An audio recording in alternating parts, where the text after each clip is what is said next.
Welcome to the AFR Saints channel, where we provide you daily content on your favorite team, the New Orleans Saints. Do us a favor and hit that subscribe button. Be sure to leave your comments below and smash that like button. Who dat? Let me start with just some housekeeping. The Saints in Fort Worth, they're going to play in Jacksonville. As best you could tell and from what you've heard, what's the impact been of all this movement? Well, as far as just practicing and such, I mean, they've gotten back on the field. They were on the field yesterday, and they're just going about it like a normal NFL week, and yet they're just in another city. And so, they'll hit the practice field tomorrow, and it'll be Wednesday, Thursday, Friday, like a normal NFL game week, as normal as you can have it. And so as far as what happens after the game, Sean Payton, it sounds like that they're going to go back to Dallas or Fort Worth to TCU for another week, but that could change because, it seems like down here that Jefferson Parish's power has been more effective than Orleans at this point. I feel like Orleans has been more brought back to service. And so, if Jefferson Parish and a lot of the power around there is out, I would think that the Saints would stay away just because of everything going on around there. I think the facility does have power, so they're in good shape, but I think they might try to play it safe and go back for at least a week. Like, it wouldn't shock me if they came back after week 2, after Carolina, and came back to Metairie, New Orleans. But it sounds like they're going to go back there at least for another week. How do you feel about the game being played in Jacksonville, that decision? It's better than Green Bay. I'll put it that way. Right. I don't think there's any question. And when you look at it, I feel like it at least gives Saints fans a chance to go to the game. I mean, if you were sitting and just need a getaway, you could drive to Jacksonville if you wanted to. It's still a long drive, but for Saints fans, they'd be willing to make that drive. So I think that makes sense. I think it definitely makes sense in the fact that the climate would suit them a little bit more since they practiced in the heat and all of that. And it's harder for Packers fans to probably get down there. Yeah. So I think that you add all of it up, and it's kind of the best of any scenario rather than going to Tampa or going to Miami. It still gives Saints fans the closest way to get to the game, because look, you can go on the Saints website, you can buy tickets, and you can get up and go whenever you want. So I think you add it all up, it's probably the best of the scenarios that they could have had that were available, because we know Dallas wasn't available, Indianapolis wasn't available. They like to go there. But, yeah, it seems like it's the best case scenario for what was at least available. He's on Twitter at Larry Holder. All right, so let's talk about some of the roster moves. And there was a whole bunch of them yesterday or Monday, I should say, as New Orleans gets closer to the opener. Desmond Trufant, the defensive back, spent a lot of time with the Atlanta Falcons. He is now a New Orleans Saint. Reaction? Weird to see him in a Saints uniform, right. Just like it was weird to see Devontae Freeman in a Saints uniform.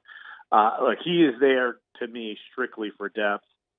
His best days are definitely behind him. I mean, he was struggling toward the end of his Falcons career. It almost like it just kind of slipped away. I remember just charting a lot of passes and routes when he was defending Michael Thomas, and he was struggling toward the back end of his career. But you need depth. I mean, you had, quote-unquote, 3 cornerbacks on the roster, even though if you go to the Saints website right now, they have now shifted P.J. Williams' position designation to cornerback instead of safety, as it was a few weeks ago. But if they're having to play Desmond Trufant, they're probably in trouble. You probably don't want him playing right away, but he's a guy that you're at least familiar with. But like I said, his best days are past him, so this is strictly for depth for the Saints. Sticking on the defensive side of the ball, linebacker was obviously a question. Quan Alexander met with the media, and for those that missed it, this is how the question went about week 1. You do expect to play this week? Yeah, I'm playing this week for sure. So Quan, although they've been sort of tempered and measured with him, he said, I'm playing this week for sure. How big of a deal is that Quan Alexander's playing week 1? I think it makes you feel a lot better about your linebacker group because it seemed like when him and Demario Davis played together, they played really well. And Quan Alexander has been practicing pretty regularly the last few weeks. I know they took it slow with him when he first got there, but and you didn't see him in preseason, and who cares? I'd rather not see him in there anyway. So I think it's a good sign that he's going to be ready to go, and borderline miraculous. I mean, he tears his Achilles at the end of last season. He's ready to go. I think that's great for modern technology as far as healing and repairing someone's Achilles tendon. But there's always going to be a caution with Quan because he gets injured seemingly all the time. But he's your best option what they have. So I think that's to go against Green Bay, to have those two guys playing together. You couldn't ask for much better. From the defensive side to the offensive side, they also re-signed Trevor Siemian and Chris Hogan. What do you make of those two additions?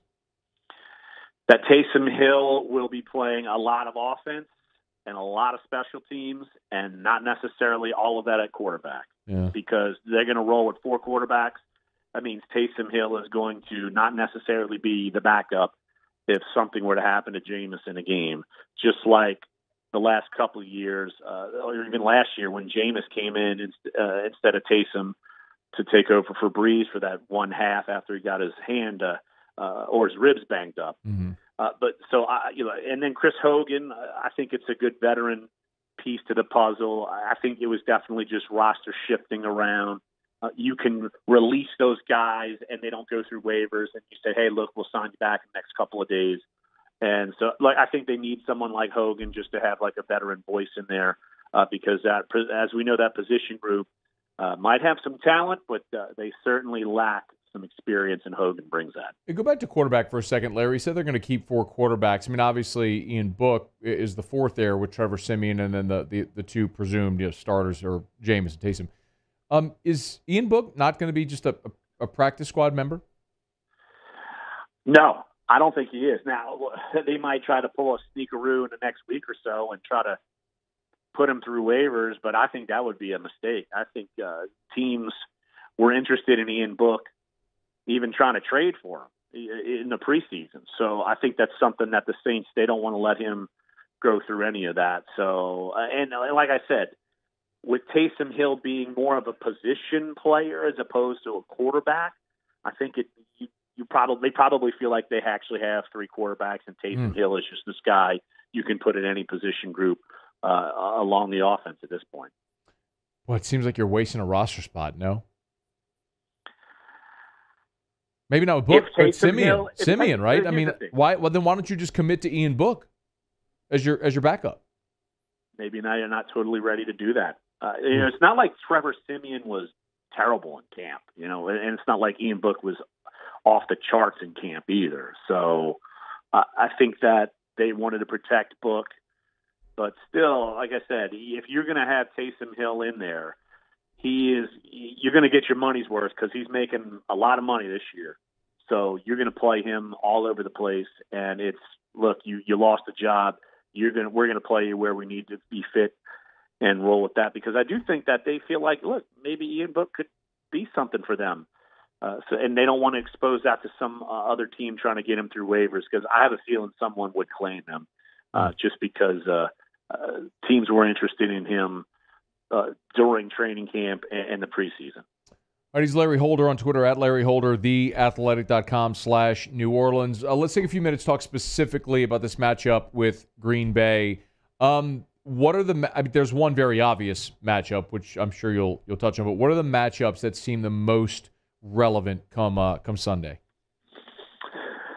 Well, I would say, how will the Saints, I'd say in the middle of that defensive line, because Aaron Jones can run the football. I mean, if they can run it, and then you're having to worry about that play action pass, and boy, that's going to be a problem. So I'm curious to see how they can handle up front at defensive tackles, and who are they rotating in there and such. Devontae Adams is going to present a problem. I'm sure Marshawn Lattimore is going to follow him, but I'm sure they're going to try to put him in positions to where they can match him up with other guys. So I think that's certainly a matchup there. And then the Saints wide receiver core, can they go head to head with someone like Jair Alexander? Maybe don't target him as much and go at some different routes. And so, I think that I'm curious to see just overall how the Saints defense can react with such a tough test at the beginning of the season with players that you're not as talented overall. You're still talented, but not as talented overall defensively against that, which I assume would be a potent Aaron Rodgers-led Packers offense. You want to give a pick? I'll give one. I feel like whenever we brought this up, I've taken the Packers and said I've not felt confident about this game, and I still think the Packers are going to win. I don't think it's going to be some kind of blowout. I'll go 28-24 Packers. Yeah. Spread's gone up to 4.5, so we've seen post Ida, the Saints having to move to Fort Worth, the game being played in Jacksonville. I think whatever slight advantage the Saints might have had with the Dome is now gone, obviously playing in a pretty sterile atmosphere in Jacksonville. But I guess the flip side of it, Larry, is that could benefit New Orleans as well. An outdoor environment, like you said, with the weather.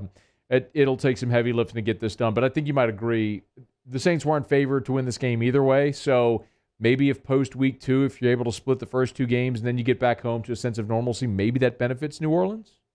Oh, I think that would have been that way regardless of none of this would have happened. I think if you lose the first game and come back and win week 2 at Carolina, you probably feel pretty good. And New England is a question mark. They're starting a rookie quarterback.